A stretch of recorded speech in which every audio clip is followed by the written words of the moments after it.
Hello guys, welcome back to my YouTube channel Devbhoomi vlog.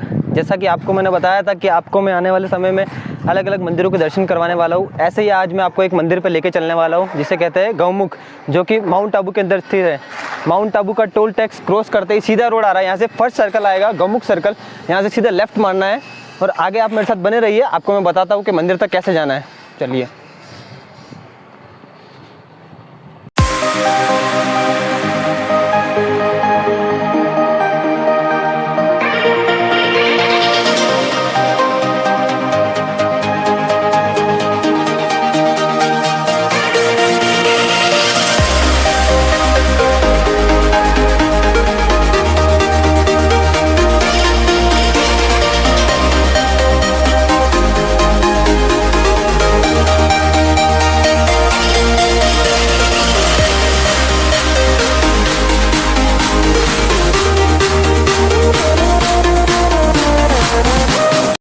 तो finally दोस्तों हम पहुंच चुके हैं बाइक का सफ़र करके गौमुख के मेन गेट पर। जैसा कि आप देख रहे हैं आपके सामने गौमुख पॉइंट लिखा हुआ है। तो यहाँ से फॉरेस्ट जोन लागू होता है। तो आप जब भी यहाँ मंदिर पर दर्शन करने जाए तो एक तो क्या है, वन विभाग का एरिया है, तो यहाँ पे जंगली जानवरों का खतरा है। इसलिए मेरी आपसे रिक्वेस्ट है कि अकेले कभी ना जाए, हो सके जितना सके ग्रुप के साथ में जाए तो आपके लिए बहुत बेहतर रहेगा। और यहाँ पे ड्रिंक ना करें, सिगरेट ना पिए, क्योंकि इस जगह में ये सब अलाउ नहीं है, तो आप पे कार्रवाई हो सकती है फॉरेस्ट की तरफ से। और जंगली जानवरों का एरिया है पूरा, तो इसमें आप ड्रिंक करेंगे, आप बोतल इधर उधर फेंकेंगे तो उनको हानि पहुंच सकती है, उससे उनके पैरों में चोट लग सकती है। तो कृपया करके कभी भी ऐसी गलती ना करें। यहाँ पर आइए, सेफ जोन में अच्छे से घूम के जाइए। मंदिर बहुत अच्छा बना हुआ है नीचे। आप मेरे साथ बने रहिए, आपको मैं आगे दर्शन कराता हूँ। चलिए।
फ्रेंड्स, फाइनली हमने यहाँ पे हमारा चलने का सफ़र पूरा कर लिया है। तो अब यहाँ से स्टेप्स हमको उतरने हैं नीचे, और यहाँ से कितना डीप है वो आगे चल के स्टेप पूरे कंप्लीट होने के बाद में मैं आपको अपने चैनल में ज़रूर बताऊँगा। तो आप मेरे साथ व्लॉग पे बने रहिए। आइए।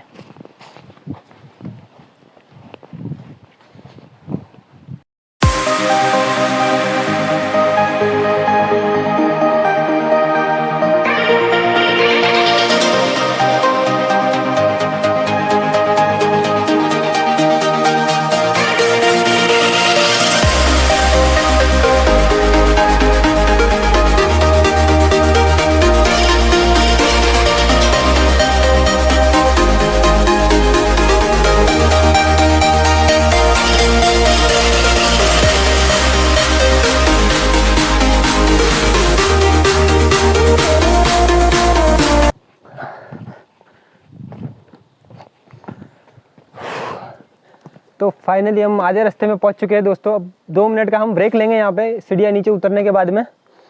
फिर आगे थोड़ा पानी वानी पी लेते हैं, उसके बाद आगे चलेंगे। देखते हैं अभी और कितना नीचे जाना है। तो फिर आगे का सफ़र शुरू करें, देखते हैं कितना मज़ा आने वाला है आगे। पहाड़ों का जो चारों तरफ व्यू है ऑसम है। ये देखिए, एक सामने आपके पहाड़ ही है, ये कितना ब्यूटीफुल प्लेस है, मतलब इतना शानदार व्यू है इसका।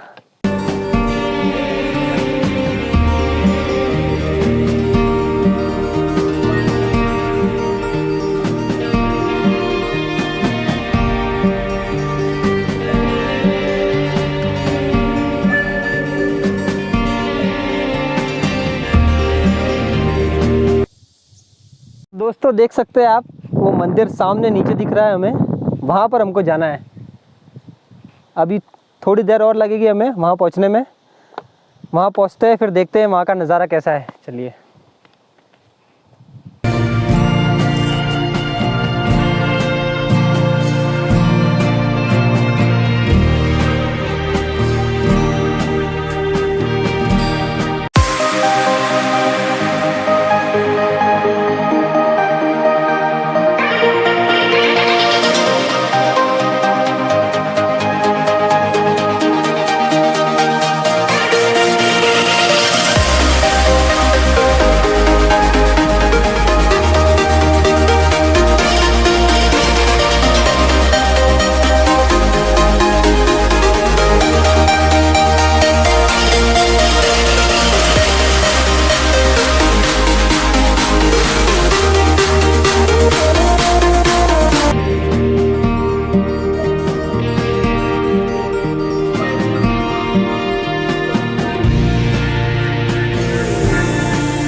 तो फाइनली गाइस हम लोग पहुंच चुके हैं गौमुख पर।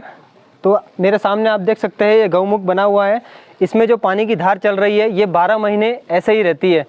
सर्दी, गर्मी, बरसात, माना जाता है कि 12 महीने ये कुदरती पानी नेचुरली ऐसे बहता रहता है। और जो पर्यटन आते हैं यहाँ पे, तो यहाँ पे दर्शन करने, वो यहाँ पे स्नान भी करते हैं।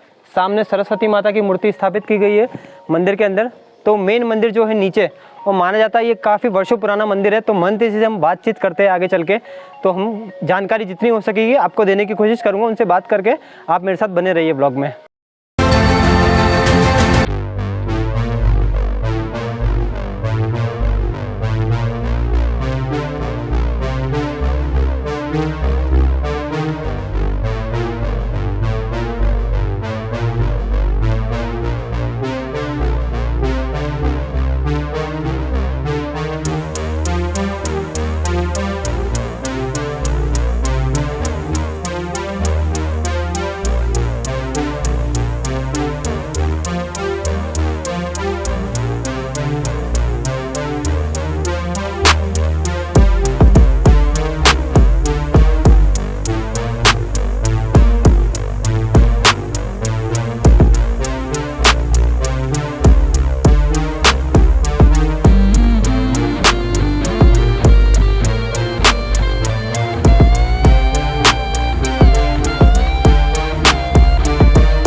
तो गाइस हम महाराज जी का वेट कर रहे थे, तो वो आ गए हैं। तो हम अब उनसे बातचीत करते हैं और इस मंदिर की हिस्ट्री जानने की कोशिश करते हैं।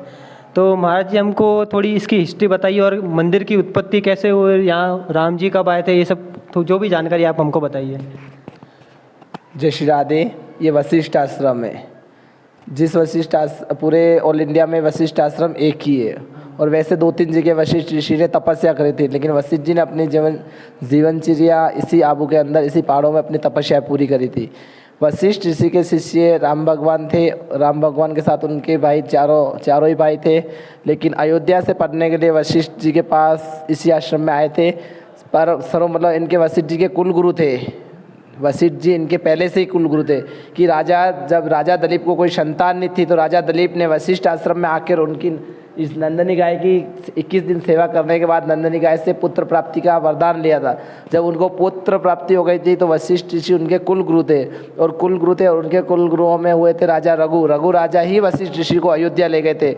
लेकिन कुछ दिन रहने के बावजूद वशिष्ठ ऋषि वापस आबू में आ गए। वशिष्ठ ऋषि आ गए तो वशिष्ठ ऋषि राजा दशरथ को जब संतान हुई, तो राजा दशरथ की संतान राम लक्ष्मण शत्रुघ्न भरत थे, तो उनको वशिष्ठ आश्रम में, इसी जगह शिक्षा अध्ययन के लिए भेजा था। और वशिष्ठ जी को ये पता था मेरे शिष्य योग्य राम भगवान है, और राम भगवान को ये जरूर पता था कि मेरे गुरु योग्य वशिष्ठ ऋषि। और वशिष्ठ ऋषि, देखो भगवान को ज्ञान देने की जरूरत नहीं थी, भगवान स्वयं ज्ञानी थे, लेकिन गुरु की जरूरत हर किसी को होती है।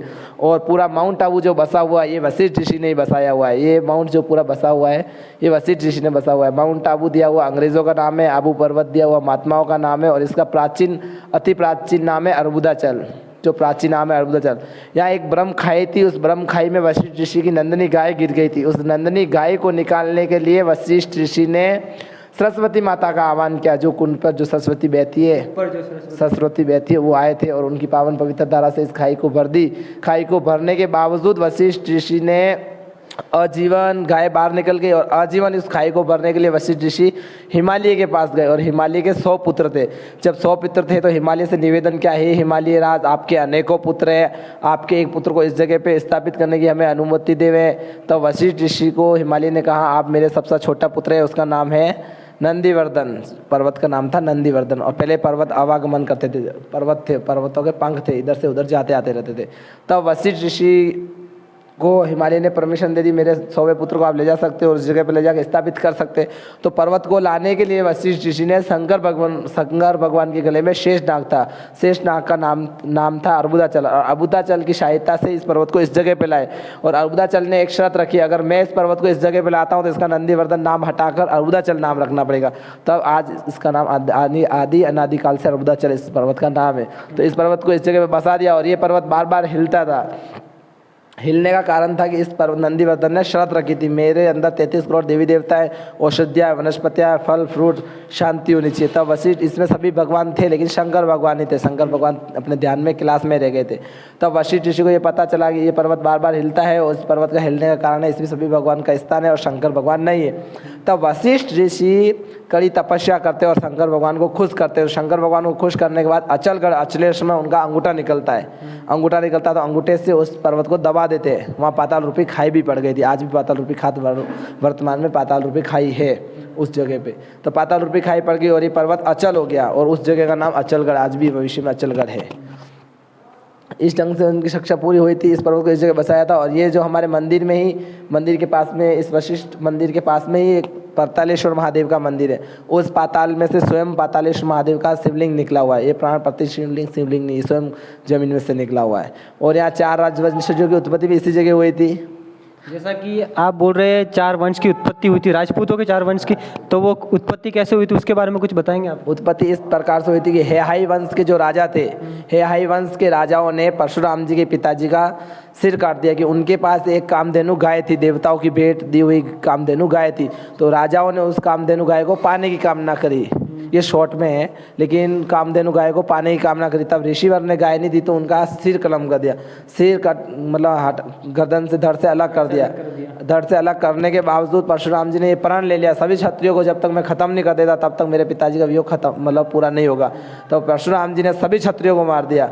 सभी क्षत्रियों को मारने के बाद जो राज सिंहासन जो संभालने की किसी को अनुमति दी थी वो ब्राह्मणों को दी थी। तो ब्राह्मण राज सिंहासन संभाल नहीं पाए थे, उनको जहाँ अन्याय फैल रहा था। तब सभी प्रजा बेगी हुई और वशिष्ठ जी के पास आई और वशिष्ठ जी से बोला, हे ऋषिवर, हे गुरुदेव, आप कुछ करो। तो वशिष्ठ ऋषि ने एक विशाल यज्ञ किया था। विशाल यज्ञ किया, उसमें 4 राजवंशजों की उत्पत्ति हुई, चौहान, परमार, सोलंकी और परिहार वंशज की उत्पत्ति हुई। आज भी वो अग्नि कुंड हमारे वशिष्ठ जी के सामने ही है। और जैसा कि आपका कहना है कि जो ये मंदिर है जो आदिकाल से यहाँ पर स्थिर है, आदि अनादि काल से ये मंदिर इसी जगह स्थापित है। और इस मंदिर के आबू का, माउंट आबू का सबसे प्राचीन मंदिर वशिष्ठ आश्रम ही है। वशिष्ठ आश्रम ही है। अच्छा, और इस मेन मंदिर के अलावा बाहर भी कोई और मंदिर है इसके अलावा? पातालेश्वर महादेव है, और अपने अग्निकुंड है, इंद्रदेव का मंदिर, और जो मंदिर के किनारे किनारे लगी हुई है खंडित मूर्तियाँ। सन 1973 1 सितंबर 1148 पे लैंडस्लाइड हुआ था, पर्वत खिसक गया था। ये सारी मूर्तियाँ है। मूर्ति संग्रहालय था, एक बड़ा रणछोड़ भगवान का मंदिर वहाँ कुंड पर था, जो अपने सरस्वती बहती है उस जगह पे था। तो वो सारा मूर्ति आदि दब गई, आदि बह गई, जो बची हुई मूर्तियाँ खंडित हो गई, वो इस जगह पे लगा दी है। तो बाहर जो मंदिर आप चल के उसके बारे में भी कुछ जानकारी देंगे? तो चलिए दोस्तों, आप बने रहिए ब्लॉग में, हम बाहर जो मंदिर है उनके बारे में भी जानकारी लेते हैं। तो दोस्तों, जैसा कि महाराज जी ने हमको बताया था कि राजपूत वंश के 4 उत्पत्ति यहाँ से हुई थी, तो जिनमें कि परमार है, चौहान है, सोलंकी है एवं परिहार है। तो यहाँ पे जो यज्ञ देख रहे हैं आपके सामने चल रहा है, यहीं से यज्ञ जलाया था और यहीं से उन 4 वंश की उत्पत्ति हुई थी। तो आगे की स्टोरी जो भी है हमको महाराज जी बता रहे हैं, हम इनसे बात करते हैं, सुनिए आप। हाँ, इसी मतलब यज्ञ कुंड से 4 राजवंशजों की उत्पत्ति हुई थी। चौहान, परमार, सोलंकी, परिहार वंशज की उत्पत्ति हुई थी। और ये जो होता है मतलब 12 महीना इसी रफ्तार में जलता रहता है, मतलब ठंडा नहीं होता। ये 12 महीना आदि अनादि काल से ये अग्निकुंड इसी प्रकार चालू रहता है। फिर रही बात, जो वशिष्ठ जी ने इसी जगह पर करी थी तपस्या, और इसी अग्निकुंड से 4 राजवंशजों की उत्पत्ति करी थी। और ये स्वर्ण चंपा का पेड़ है, 750 साल ये पेड़ भी पुराना है। संवत 1384 ईस्वी में ये लगाया था। और इस राजवंशजों की उत्पत्ति इसी जगह से हुई थी। और तो दोस्तों, हमें यहाँ पर एक महाराज जी मिले जो कि ठेठ बाहर से, यहाँ से काफ़ी दूर से दर्शन करने आए हैं, उज्जैन से दर्शन करने यहाँ पर आए। तो इनसे जानते हैं एक्सपीरियंस कि इन्हें यहाँ आके कैसा लगा और वातावरण कैसा है। यहाँ आकर के हमें अच्छा लगा और सारे इतिहास के बारे में जानकारियाँ मिली। ठीक है, जो कि यहाँ सभी गांव के हर जगह अच्छा ही पहाड़ भी है और गुफाएं भी है और सारी पुरानी हिस्ट्री है अपने इतिहास से जुड़ी हुई। क्या है जो बहुत ही पहुँचे मंथ यहाँ पे जो आए होंगे, उनकी समाधियाँ स्थापित है यहाँ पे, उनके बारे में थोड़ा जान लेते हैं। चलिए, जैसा कि आप देख सकते हैं दोस्तों, ये समाधि बनी हुई है, मनोकामना पूर्ण सिद्ध समाधि स्थान। तो हम पंडित जी से जानते हैं इनके बारे में, किन की समाधि है और क्या कितने समय से ये बनी हुई है। ये समाधि बहुत प्राचीन समाधियाँ हैं, क्योंकि यहाँ अच्छे अच्छे ऋषि मुनियों ने जो तपस्या करी थी और जीवित समाधि ली थी। और ये सिद्ध समाधियाँ आज भी अपनी मनोकामना इस समाधि के सामने माथा टेक कर अगर सचेतन और मन से समाधि के सामने कुछ भी मांगते हैं तो अपनी मनोकामनाएं संपूर्ण होती है। और यहाँ अच्छे चरण पादुका लगी हुई, अच्छे अच्छे ऋषि मुनियों ने और अच्छे अच्छे बड़े बड़े मेहनताओं की यहाँ समाधियाँ। और वो जो दिख रहा है जो पातालेश्वर महादेव का मंदिर है, मंदिर मतलब 2 ही मंदिर मुख्य है इस आश्रम के, एक पातालेश्वर महादेव और एक वशिष्ठ जी का मंदिर। तो ये समाधि जो बनी हुई इनके कुछ किन की है, नाम नहीं है इनके? अच्छा, जो देख सकते हैं आप, ये 2 समाधि और बनी हुई है, तो इनके कुछ नाम नहीं है, नाम जो भी है गुप्त है, पंडित जी वो शो बता नहीं रहे हैं। तो सामने पातालेश्वर महादेव मंदिर भी है, वो भी। और ये जो समाधि बनने वाली है, ये जो समाधि अभी नई बनने वाली है, महंत युगल शरण जी महाराज पाटनार धाम गिरवर, जो हमारे दादा गुरु जी थे। अच्छा, और लास्ट में हम चलते हैं मंदिर की तरफ, शिव मंदिर जो बता रहे हैं पातालेश्वर, ये इसके बारे में थोड़ी बहुत जानकारी ले लेते हैं। आप देख सकते हैं मंदिर सामने है, ये पातालेश्वर महादेव का मंदिर है। और ये जो शिवलिंग है, ये स्वयं पाताल में से निकले हुए शिवलिंग है। और हमारे दादा गुरुजी को 11 बार लगातार 11 दिन तक लगातार इन्होंने दर्शन दिया था। अद्भुत मंदिर है दोस्तों। तो मैं आप लोगों से यही कहना चाहूँगा कि गौमुख पर आप जरूर दर्शन करने आए, बहुत ही प्राचीन मंदिर है और सिद्ध मूर्तियाँ और सिद्ध तपस्वियों की भूमि है। तो जब भी आपको समय मिले एक बार यहाँ दर्शन करने जरूर आए। और आपको मेरे द्वारा दी गई जानकारी अगर अच्छी लगे तो इस मेरे चैनल को लाइक, सब्सक्राइब और शेयर ज़रूर करें। Thank you so much.